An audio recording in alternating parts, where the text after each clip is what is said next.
Hello guys, I am A K Gautam and you are watching my YouTube channel. तो दोस्तों, आज की video में मैं आपको ड्यू एलएलबी के बारे में बताने वाला हूं और ड्यू एलएलबी के बारे में मैं अपना एक्सपीरियंस शेयर करने वाला हूं, क्योंकि मेरी जो एलएलबी हुई है वो ड्यू एलएलबी से हुई है, faculty of law Delhi university से। तो मैं अपना एक्सपीरियंस शेयर करने वाला हूँ। आप अगर दिल्ली यूनिवर्सिटी में एडमिशन लेने की सोच रहे हैं या आप एस्पिरेंट ने लो के तैयारी कर रहे हैं और आप ड्यू एलएलबी में एडमिशन लेना चाहते हैं, तो आपको एक बार मेरा एक्सपीरियंस सुनना चाहिए कि दिल्ली यूनिवर्सिटी क्या है। उसके अलावा आपके अगर कुछ भी क्वेश्चन है तो आप कमेंट सेक्शन में मेरे से पूछ सकते हैं, मैं सबके आंसर दूंगा। कि अगर आपके कुछ भी क्वेश्चन होंगे आप मेरे इंस्टाग्राम पे भी पूछ सकते हैं। तो मैं आपके साथ अपना एक्सपीरियंस शेयर करने वाला हूँ। देखिए, दिल्ली यूनिवर्सिटी में मैं बहुत पुराना स्टूडेंट रहा हूँ, क्योंकि मेरी ग्रेजुएशन भी वहीं से हुई है, इसके साथ साथ मेरी एलएलबी भी वहीं से हुई है। 2016 में मेरी ग्रेजुएशन हुई है श्यामलाल कॉलेज से और वो 2019 तक थी। उसके बाद मैंने कुछ ही साल बिना किसी गैप ईयर के एडमिशन लिया faculty of law Delhi university में, और 2019 से लेकर 22 तक की मेरी लॉ फैकल्टी हुई है। तो जो एक टाइम था जब मैंने एडमिशन लिया, उसके लिए मुझे ये तो पता थी कि तैयारी करनी पड़ेगी। तो तैयारी मुझे काफ़ी कुछ महीने पहले से करनी पड़ी, क्योंकि बिना एंट्रेंस के यहाँ पे एडमिशन नहीं होता। तो आप भी अगर दिल्ली यूनिवर्सिटी में एडमिशन लेने की सोच रहे हैं तो एंट्रेंस की तैयारी करना शुरू कर दीजिए। हमारे टाइम पे जो एंट्रेंस होता था वो लीगल बेसिस पे होता था, मतलब कि ज़्यादातर जो लॉ के सब्जेक्ट थे वो पूछे जाते थे, फैमिली लॉ, टोर्ट, कॉन्ट्रैक्ट, इस तरह के क्वेश्चन आते थे और थोड़ा रीजनिंग और मैथ भी आती थी। बट ज़्यादातर जो पेपर होता था वो लॉ सब्जेक्ट से रिलेटिंग होता था। लेकिन अब जो पेपर का पैटर्न है वो थोड़ा चेंज हो चुका है। अब क्या हो चुका है कि मैथ और रीजनिंग ज़्यादा आती है, इंग्लिश आती है, करंट अफेयर, थोड़ा लीगल बहुत कम कर दिया है। तो चलिए, ये तो एक अलग वीडियो में आप देख सकते हैं कि आपको तैयारी कैसे करनी है। लेकिन ड्यू एलएलबी का एक्सपीरियंस जो है वो आपको जानना ज़रूरी है, क्योंकि जब आप उसके बारे में जानेंगे तभी आपको क्यूरियोसिटी होगी एडमिशन लेने की। तो सबसे पहले मैं बताऊं, जब मैंने एंट्रेंस को क्लियर करके मैंने एडमिशन लेने गया तो फर्स्ट डे था, इलेक्शन वगैरह चल रहे थे। क्योंकि क्या होता है, जब आप एडमिशन लेते हैं ना तो उस टाइम के कुछ टाइम इलेक्शन होते हैं दिल्ली यूनिवर्सिटी में, हर कॉलेज में, फैकल्टी में। तो वहाँ पे इलेक्शन का बड़ा जोर रहता है। जैसे ही मेरे टाइम पे थोड़ा सा ऑफलाइन था, वहाँ पे जाके फॉर्म बना। अब तो सारी चीज़ें ऑनलाइन हो जाती है काउंसलिंग, तो वहाँ पे ऑफलाइन था। वहाँ पे जाके सारे बच्चे जो थे उन्होंने काफ़ी हेल्प करी, जो सीनियर थे, क्योंकि जो चुनाव के लिए रेडी रहते हैं लड़ने के लिए, तो काफ़ी बच्चों की हेल्प करते हैं सीनियर। तो ये चीज़ था, मेरा फॉर्म भर दिया था आसानी से, मेरा एडमिशन हो गया था। उसके अगले दिन से कैंपेनिंग वगैरह चल रही थी और इलेक्शन के साथ साथ पढ़ाई भी चल रही है। तो ये तो इलेक्शन का मैंने आपको बता दिया। अब मैं बात करता हूँ सबसे पहले बिल्डिंग की। देखिए, फैकल्टी ऑफ लॉ में दिल्ली यूनिवर्सिटी में तीन फैकल्टी हैं। कौन सी? लॉ सेंटर 1, लॉ सेंटर 2 और CLC। कैंपस लॉ सेंटर सबसे पुराना है, लॉ सेंटर 2 मॉर्निंग का है और लॉ सेंटर 1 इवनिंग का है। टाइम भी मैं आपको बता दूं, CLC सुबह 8-9 बजे से स्टार्ट हो जाता है और शाम को 4-5 बजे तक बीच क्लास होती है। क्लासों में काफ़ी गैप होता है। वहीं LC1 जो है वो इवनिंग का है। अगर आप सुबह जॉब करते हैं किसी चीज़ में तो आप LC1 ले सकते हैं, क्योंकि 2 से 7 बजे तक उसकी क्लासें होती हैं, 7 से 8 बजे तक। और वहीं लॉ सेंटर 2 वो मॉर्निंग का है। तो और ये बिल्डिंग जो है, एक बिल्डिंग उमंग भवन है और एक CLC की बिल्डिंग है, 2 बिल्डिंग है। इन्हीं में तीनों की क्लासेस होती हैं। CLC की सेपरेट CLC में होती है, लॉ सेंटर की इधर होती है, LC1 की कुछ क्लासेस उधर होती हैं, कुछ इधर होती हैं। तो ये आपको पता पड़ गया। सीट इसकी करीब 3000 है। यहाँ पर आप एंट्रेंस देते हैं तो 3000 के समथिंग सीट है। अब बात करते हैं कॉलेज लाइफ की कैसी है। देखिए, दिल्ली यूनिवर्सिटी का जो नज़ारा है ना वो बहुत अच्छा है और उसमें लॉ फैकल्टी का बहुत ज़्यादा अच्छा है। क्योंकि यहाँ पे क्या देखने को मिलता है, आपको सारी चीज़ें देखने को मिलेंगी जैसे एक नॉर्मल कॉलेज में होती हैं। आपको यहाँ फ्रेशर, फेस्ट और जो फेयरवेल होती है वो सारी चीज़ें आपको देखने को मिलती हैं। सोसाइटी वगैरह होती हैं, आप इन सब चीज़ों में इन्वॉल्व रह सकते हैं। और एक अच्छा क्राउड होता है। क्राउड की सबसे अच्छी खास बात क्या है कि क्राउड पूरे इंडिया से आता है। तो यहाँ पे एक चीज़ सीखने वाली चीज़ ये है कि आपको दूर दूर से लोग से आएंगे, आप नए नए कल्चर से जानेंगे, नए नए कल्चर्स को एक्सपीरियंस करेंगे। तो एक बहुत ही अच्छा माहौल बना रहता है। क्राउड पे A1 वाली बात है, क्योंकि 3000 बच्चों का क्राउड, सारे लो डिग्री लेने वाले। क्योंकि ज़्यादातर कॉलेजों में आप क्या देखेंगे कि कहीं 50 सीट होंगी, 100 सीट होंगी, 150 सीट होंगी, 200 सीट होंगी, इतनी। तो फैकल्टी में इतनी भीड़ नहीं होती। लेकिन एक लो फैकल्टी इस मामले में बहुत अच्छी है। और इसलिए यहाँ का जब इलेक्शन होता है ना, वो इलेक्शन एक बड़ा ही अच्छा होता है। पूरे डूसू की तरह इलेक्शन होता है, डूसू की लेवल का। इतना किसी कॉलेज या फैकल्टी में इतना जोर नहीं होता इलेक्शन का जितना माहौल यहाँ होता है। तो ऐसा क्राउड है, बड़ा ही एक्टिव क्राउड है यहाँ पे। जो अब क्या है, इसमें ज़्यादातर बड़ी बड़ी पर्सनैलिटी के बच्चे भी आते हैं, क्योंकि ज़्यादातर जजेस और जितने भी बड़े बड़े पॉलिटिशियन हैं वो यहाँ से पढ़े गए हैं। तो यहाँ पे एक जो बड़े बड़े चेहरे होते हैं वो देखने को ज़रूर मिलते हैं, उनके बच्चे देखने को मिलते हैं। और इवन आप देखोगे जब यहाँ से निकलोगे तो आपके साथ के दोस्त वगैरह आपको काफ़ी कभी जज बनते हुए मिलेंगे और बड़े बड़े पोस्ट पर देखोगे। क्यों? एक दिल्ली यूनिवर्सिटी का जो लॉ फैकल्टी का है वो बहुत पुराना अच्छा से इतिहास रहा है। वहीं क्राउड अच्छा है, फ्रेंडली क्राउड है। उसी के साथ यहाँ पे नए नए कोर्सों से बच्चे आते हैं, कोई मास्टर करके आ रहा है, कोई डायरेक्ट ग्रेजुएशन करके आ रहा है। तो जो आपको एज डिफरेंस में मिलेगा ना वो थोड़ा सा ऊपर नीचे मिलेगा, जो कि हर कॉलेज में होता ही है। लेकिन क्या होता है 5 साल वाली LLB में ज़्यादातर सेम एज के बच्चे मिलते हैं क्योंकि सब 12th करके आते हैं। बट 3 ईयर वाली LLB जो होती है वहाँ पे सेम बच्चे नहीं मिलते, क्योंकि कोई मास्टर के बाद आता है, किसी का गैप ईयर होता है। कई सारी चीज़ें ऐसी होती हैं जो एज डिफरेंस रहते हैं, अलग अलग स्टेट के रहते हैं, ये सारी चीज़ें होती हैं।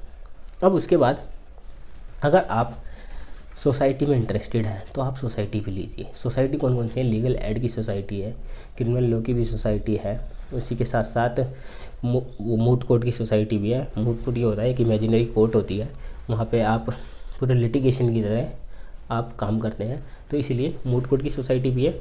और लीगल एड की सोसाइटी भी। लीगल एड में आपको विजिट करनी पड़ती है, ऐसे ऐसे एरिया में जाना पड़ता है जहाँ आप वो अवेयर नहीं है लॉ से, तो आपको बताने पड़ता है। इसलिए आप सोसाइटी जरूर ज्वाइन करें, क्योंकि लीगल एड वाले आपको विजिट भी कराते रहते हैं, कभी सुप्रीम कोर्ट की, कभी जेल्स की, ऐसी नए नए NGOs में आपको ले जाते रहते हैं। अब लीगल एड की सोसाइटी के लिए भी एग्ज़ाम होता है, आपको एक एंट्रेंस एग्ज़ाम देना पड़ता है। मूट कोर्ट में भी ऐसी है, तो आप सोसाइटी में ज़रूर ज्वाइन करें अगर आप चाहते हैं तो आप वहाँ से ज्वाइन करें। अब बात करते हैं पढ़ाई कैसी है। पढ़ाई यहाँ की बहुत अच्छी है। लेक्चर्स जो हैं, क्योंकि एक क्वेश्चन ये भी आता है कि लेक्चर हिंदी में लेते हैं इंग्लिश में लेते हैं, 2 तरह के बच्चे हैं। तो मैं आपको बता दूँ 95% इवन 99% जो लैंग्वेज है यहाँ पे इंग्लिश है। जो भी टीचर आपको पढ़ाना आएगा वो ऑलमोस्ट इंग्लिश में ही आपको लेक्चर देगा। यहाँ पे जो मटेरियल मिलेगा वो भी आपको सारा इंग्लिश के बारे में ही मिलेगा।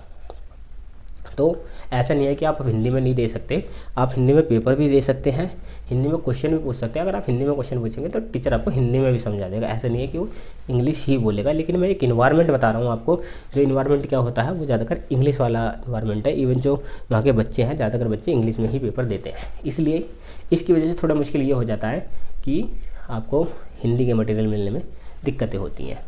तो एक तो ये चीज़ रही। अब बात करते हैं सेक्शन पॉलिसी और बताता हूँ, क्योंकि सेक्शन पॉलिसी, अब आप सोचेंगे सेक्शन पॉलिसी है क्या, मतलब कि यहाँ पे आप जैसे ही फर्स्ट ईयर में आते हैं तो आपको सेक्शन में अलॉट कर दिया जाता है। उसके बाद आपको जैसे ही फर्स्ट ईयर होता है उसके बाद आप ऑप्शनल सब्जेक्ट सिलेक्ट करने शुरू करते हैं। तो जैसे ही आपके ऑप्शनल सब्जेक्ट होते हैं उस हिसाब से हर सेमेस्टर में आपके सेक्शन बदलते हैं, आपके सेक्शन चेंज होते रहते हैं। हर सेमेस्टर में सेम सेक्शन आपको कंटिन्यू रहता है। इससे क्या होता है, अब हर सेक्शन में नए दोस्त मिलते हैं, हर सेक्शन में आपको नए लोग मिलते हैं, तो उनसे दोस्ती होती है। तो ये चीज़ मुझे काफ़ी अच्छी लगती है कि ऐसा नहीं होता कि आप अपने बस बैच को जान रहे हैं, आप पूरी फैकल्टी को जानने लगते हैं। एक पूरी फैकल्टी में कनेक्शन बनता है जब हर सेमेस्टर में नए नए दोस्त मिलते हैं। तो ऐसा नहीं है कि पुराने छूट जाते, क्लास के बाद मिल लेते हैं, लेकिन नए नए दोस्त मिलते रहते हैं। तो ये सेक्शन पॉलिसी है। अगर आपको भी थोड़ा फ्रेंडली होने का अच्छा लगता है तो ये चीज़ आपको बहुत अच्छी लगेगी। फैकल्टी की बात करें तो फैकल्टी भी हर साल रोटेशन पॉलिसी में रहती है, कोई ऐसा नहीं है, क्योंकि बच्चे ज़्यादातर सोचते हैं कौन सी फैकल्टी अच्छी रहेगी, कि जिसमें टीचर अच्छे हों। CLC के टीचर अच्छे हैं, LC1 के अच्छे हैं, LC2 के अच्छे हैं, तो टीचर चेंज होते रहते हैं। सबकी सेम पढ़ाई है, सबका सेम कोर्स है। इवन जब एग्ज़ाम होते हैं तो सबके एक साथ एग्ज़ाम होते हैं, बस क्या है सबका एडमिनिस्ट्रेशन अलग अलग है, तो इसलिए बस इतना डिफरेंस है, और कुछ डिफरेंस नहीं है। और टाइमिंग की डिफरेंस है सेंटर में, तो इसलिए ये डाउट भी क्लियर कर लें कि जब आप एडमिशन लें तो इस चीज़ को ना सोचें इतना। जहाँ पे आपको सीट मिल जाए तो सबसे अच्छी बात है, सबसे पहली चीज़ है कि आपको सीट मिल जानी चाहिए, है नहीं। अब बात करें फ़ीस की। फ़ीस का जानना भी ज़रूरी है, क्योंकि जब आप एडमिशन ले रहे हैं तो फ़ीस कितनी होगी। तो फ़ीस यहाँ की बहुत कम है LLB के हिसाब से, क्योंकि जो ज़्यादातर LLB में फ़ीस होती हैं उस हिसाब से फ़ीस काफ़ी कम है। यहाँ पे आपको 7100-7200 रुपये एडमिशन फ़ीस होती है, जो रिसेंटली अभी चल रही है। आगे बढ़ती है तो पता नहीं, लेकिन अभी जो इतनी चल रही है इतने के आसपास फ़ीस चल रही है। उसके साथ साथ आपको सेमेस्टर फ़ीस देनी, सेमेस्टर नहीं एग्ज़ाम फ़ीस देनी पड़ती है हर सेमेस्टर में, तो वो भी 1000-1500 के समथिंग होती है। इस हिसाब से आपकी जो 10,000 रुपये एक साल के मान के चलो, और 30,000 में आपकी पूरी लो हो जाती है। तो ये सारा तो मैंने आपको फैकल्टी के बारे में बताया। अब इसके बेनिफिट इसलिए इतने ज़्यादा मुझे अच्छे लगे, एक तो आप दिल्ली में पढ़ने आते हो, दिल्ली में क्या है, दिल्ली में कोर्ट आसपास है, तो एक एक्सपीरियंस ये अच्छा होता है कि आप प्रैक्टिस भी करनी शुरू कर सकते हो। आपके आसपास होते हैं, आप यहाँ पे प्रैक्टिस करते हो तो जल्दी जल्दी आप सुप्रीम कोर्ट भी आपको यहीं मिल जाता है, हाई कोर्ट भी यहीं मिल जाता है। तो अब जैसे दिल्ली में प्रैक्टिस करना है तो आपको हाई कोर्ट सुप्रीम कोर्ट पास में अवेलेबल हो रहा है, तो इससे ज़्यादा अच्छी बात क्या है। आपको अलग अलग स्टेट का क्राउड मिल रहा है, आप ज़्यादा से ज़्यादा नॉलेज ले रहे हैं। तो मतलब एक जो सीखने वाली चीज़ है ना, वो बहुत अच्छी यहाँ सीखने वाली चीज़ है। और इवेंट यहाँ पे होते रहते हैं, हर चीज़ की पार्टी होती हैं जो इन्जॉय करने वाली चीज़ होती है। क्योंकि स्टूडेंट को क्या अट्रैक्ट करता है, इवेंट ही अट्रैक्ट करते हैं। क्योंकि फ्रेशर फेयरवेल किस तरह के होते, तो बहुत अच्छी फ्रेशर फेयरवेल होती है यहाँ पे। इवन होली, दिवाली जैसे ये प्रोग्राम भी सेलिब्रेट किए जाते हैं बहुत अच्छे से। और जो फैकल्टी है, ऐसे नहीं है कि लो फैकल्टी अच्छे होते हैं, फिर बीच में आर्ट फैकल्टी है, फिर CLC है। तो ये जो पूरा एरिया होता है, डिपार्टमेंट होते हैं, सारे बच्चे आपस में घूमते रहते हैं। तो एक जो कैंपस वाला एरिया होता है ना, वो वाली चीज़ है। क्योंकि मेन कैंपस में आपका faculty of law Delhi university है, ठीक है। अब बात करें कि यहाँ पढ़ना बहुत पड़ता है, मैं सही बताऊँ, बिना पढ़े पास नहीं हो सकते, इवन पढ़ के भी फेल हो जाते हो। क्या करें, डर वाली बात बता दी, पर ये रियलिटी है कि यहाँ पे आपको पढ़ना पड़ता है। और ज़्यादा नंबर की एक्सपेक्टेशन ना रखें। परसेंटेज जो पास होने के हों वो 45% है, और 60% तक लोगों के आ पाते हैं। किसी किसी के 65 या आ जाए, कोई रेयर बच्चा होता है, वरना ज़्यादातर जो पूरी एवरेज फैकल्टी है ना, वो 45 से लेकर 60-20% के बीच में सिमट जाती है। यहाँ ऐसा नहीं है कि आपको 70% मिल रहे हो या 80% मिल रहे हो, तो वो चीज़ों की एक्सपेक्टेशन ना रखें। और यहाँ पे क्या है, यहाँ पे कोई प्रो नहीं होते, जैसे प्रैक्टिकल फाइल वगैरह। यहाँ बस थ्योरी एग्जाम होते हैं, 100 नंबर का होता है पूरा, उसमें ही आपको 45 मार्क्स क्लियर करने पड़ते हैं। और सबसे बड़ी बात, यहाँ आपको रेगुलर रहना पड़ेगा। अगर आपकी अटेंडेंस कम है तो आपका एडमिट कार्ड रोक दिया जाएगा। और ये यहाँ पे रूल काफ़ी स्ट्रिक्टली फॉलो होता है, तो आप हल्के में ना लें इस चीज़ को। अगर आप दिल्ली यूनिवर्सिटी में एडमिशन ले रहे हैं फैकल्टी ऑफ लॉ में, तो आपको रेगुलर रहना पड़ेगा, आपको यहाँ पे क्लास लेनी पड़ेगी, ये चीज़ भी है। तो ये सारी चीज़ें मैं क्यों बता रहा हूँ कि ये मेरा एक रियल एक्सपीरियंस है, जो फैकल्टी की रियलिटी बता रहा हूँ। क्योंकि हमने 3 साल में वो फेस करा है। हालांकि हम ज़्यादा कॉलेज लाइफ इसको एंजॉय नहीं कर पाए।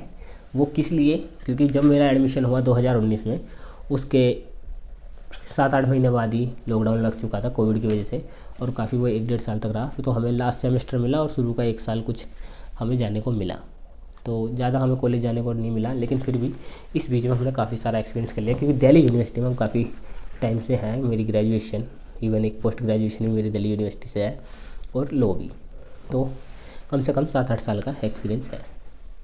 तो ये चीज़ है कि जो मैं आपको दिल्ली यूनिवर्सिटी का एक्सपीरियंस बता रहा हूँ। आई होप गाइज आपको जो मैंने लगभग जो मेरे माइंड में था वो सारी चीज़ें बता दी हैं, फैकल्टी से रिलेटेड अपना एक्सपीरियंस शेयर कर दिया है। अगर फिर भी कुछ आपको माइंड में डाउट आता है, कोई क्वेश्चन छूट जाता है, तो वो आप मेरे से बता सकते हैं। हाँ, एक चीज़ और मैं आपको बता दूँ जो मेरे माइंड में अभी आई है, कि यहाँ केस मटेरियल होते हैं, यहाँ के जो पेपर होते हैं वो केस मटेरियल वो खुद प्रोवाइड करते हैं, वही सिलेबस होता है। तो यहाँ पे आपको केसों की स्टडी ज़्यादा करनी पड़ती है। उसके हिसाब से जो मतलब जो भी आप लॉ पढ़ते हैं, जो भी चैप्टर पढ़े, उसमें काफ़ी सारे केसेस होते हैं। वो फैकल्टी अपना केस मटेरियल बनाती है कि कौन कौन से केस आपको पढ़ने हैं, और उन्हीं में से क्वेश्चन आते हैं। जो ज़्यादातर क्वेश्चन आते हैं वो केस की सिचुएशन बेस पर आते हैं, केस के फैक्ट बेस पर आते हैं। तो इसलिए यहाँ पे केस मटेरियल होता है, और ये सबसे यूनिक चीज़ है जो यहाँ की पढ़ाई को और एडवांस बनाती है। तो ये आपको केस मटेरियल के थ्रू पढ़ना पड़ता है। आई होप गाइज आपको सारी चीज़ें क्लियर हो गई होंगी। काफ़ी सारी चीज़ आपके माइंड में हो तो आप पूछ सकते हैं, एक एक चीज़ में आपका डाउट क्लियर करूँगा। किसके रिगार्डिंग, ड्यू LLB के रिगार्डिंग। आप मेरी और भी वीडियो देख सकते हैं ड्यू LLB के रिगार्डिंग। और बाकी आपके कुछ भी क्वेश्चन है आप मेरे से पर्सनली भी पूछ सकते हैं इंस्टाग्राम पे, और मेरे से कमेंट में भी पूछ सकते हैं। और अगर आप चाहते हैं कि किसी चीज़ के बारे में मैं सबको बताऊँ, तो आप मेरे को कमेंट में बता सकते हैं कि इसी बारे में आप वीडियो बनाएं। एंड आई होप गाइज ये वीडियो आपको अच्छा लगा होगा। And thank you guys for watching this video.